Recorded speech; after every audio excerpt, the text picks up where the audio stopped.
What is going on, guys? WeeWeeYugiTube here, back with another video. Today we're going to be talking about the Hieratic dragons. When these guys were first released in the OCG, they basically took the Yu-Gi-Oh world by storm. I'm talking in particular about the OTK that can be built around them. What I'm going to be talking about is whether that OTK is still viable in the TCG, and whether they suffer from the loss of Gustaph Max. My main objective, however, is to summarize the archetype and discuss any potential sides against the deck. So what are they all about? Fundamentally, Hieratics are a set of dragon-type light attribute monsters, usually level 5 or 6. Their effects operate when they're tributed, and typically they involve special summoning a dragon-type normal monster from your hand, deck, or graveyard, and making its attack and defense points 0. The list is fairly limited of what you can special summon in this way. The most common examples include WATTAILDRAGON, Luster Dragon No. 2, and the 2 Hieratic Seal cards. The deck's main objective is to swarm with XYZ monsters in one turn. For anyone who watches Little Karibo, wait a minute, did you just summon a bunch of monsters in one turn? Yes, I certainly did. Time to go herp derp on your life points. So what about individual talent? Well, as a lot of you probably know from testing the deck on Dueling Network, there are basically 3 monsters that really are the boss monsters of the deck. Those monsters are Hieratic Dragon of Esset, Hieratic Dragon of TYPHOON, and Hieratic Dragon of SUCE. There are others, but they kinda suck. A common, though hardly complete list of XYZs include Hieratic Dragon of Atum, Photon Strike Bouncer, INZEKTOR EXA-BEETLE, Heliopolis, and Thunderend Dragon. The XYZs you'll use will differ depending on what variant you're using. In the next 2 sections, I'll be dealing with the support cards for the deck, as well as both of those variants. Let's take a look. Since they're a deck that primarily relies on rushing, they need a lot of support cards to help them out. This includes draw power, such as from cards like Card D, Pot of Duality, and Magic Planter, as well as support cards to help them stall while they're getting their combos out in the field, such as Tragoedia, Gores, and Spirit Reaper. Of course, their stable support cards are these 2, Red Eyes Darkness Metal Dragon, and Hieratic Seal of Convocation, without which the deck could not operate effectively. And Hieratic Seal from the Ashes, the secret rare TCG exclusive trap card, is equally as important in many builds. Chaos variants not built around the OTK will typically use Chaos Sorcerer, Tour Guide from the Underworld, and ALEXANDRITE Dragon, to bring out lower level XYZs. Other cards worth mentioning are Honest, for those light or chaos-based builds, the other Hieratic Seal card, the Counter Trap, which allows you to negate the activation of a spell, trap, or monster effect, and all dragon support cards, since they're all dragon. Draconection and the other secret rare TCG exclusive, Trial and Tribulation, are also decent. But in my opinion, they're not good enough to main. Maybe at 1. Because the deck is an OTK deck, clearing back row is essential, so Nightbeam and MST at 3 is a must. Regardless of what build of Hieratics you're running, the typical player will start their turn in one of 3 ways. They'll either A. Normal summon Esset, B. Use a Hieratic Seal Convocation to search for a missing Hieratic monster, or C. Set a back row. If the Esset play doesn't come off, however, Hieratics are left at a disadvantage, because Esset is down to 1000 attack due to his summoning condition for his effect. Given that all goes well, however, they'll more than likely tribute the Esset to special summon this guy.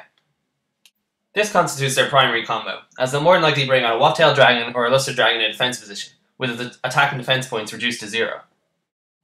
Then they overlay into Atum and begin their main combos.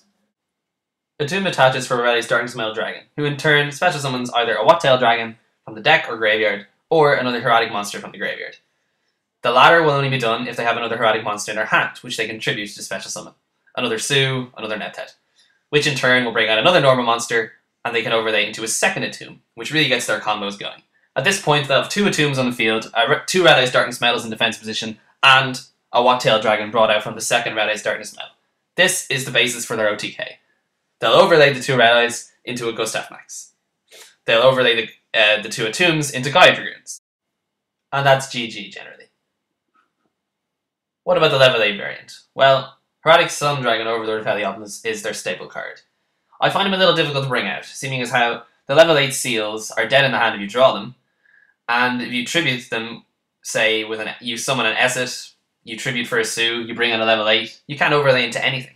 There's a SUE stuck on the field, and there's a seal stuck in defense position with 0 attack and defense. It's pointless.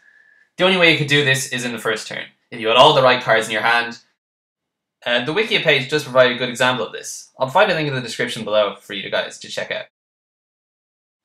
I'm basically bringing this guy up because he provides a viable alternative to the absence of Gustaph Max in the TCG. If there are any combos you guys can think of with Heliopolis that I haven't thought of, or that the wikia page hasn't thought of, put them in the comment section below. So as an archetype, they're pretty strong. Being dragons, they have access to all the dragon support cards as well as a host of other things. Their combo is pretty airtight once they get it off, and people start really worrying if that happens. However, they're not indestructible. And so in the next section, I'd like to discuss some possible sides against the deck in relation to each of the Tier 1 decks, and potential matchups in that regard. Enough talk, let's side. So as you know, no archetype is unbeatable, and there are plenty of good sides against Hieratics. In this section, I'm going to go through some of the key sides against the deck, as well as how they match up against top tier decks. First, having become so super popular, even more so than usual, after the removal of priority in the TCG, Effect Failure is an ideal candidate for the first side deck card. She stops a tomb and Red Eyes Darkest Metal's effect going off, and generally she's just good to have in the hand. While not an ideal side in decks such as Windups and Elemental Heroes, Mask of Restrict is particularly ideal in any other Tier 1 or Tier 2 deck. It prevents Hieratics from tributing any of their monsters, and thus getting off any of their effects, making it an ideal side.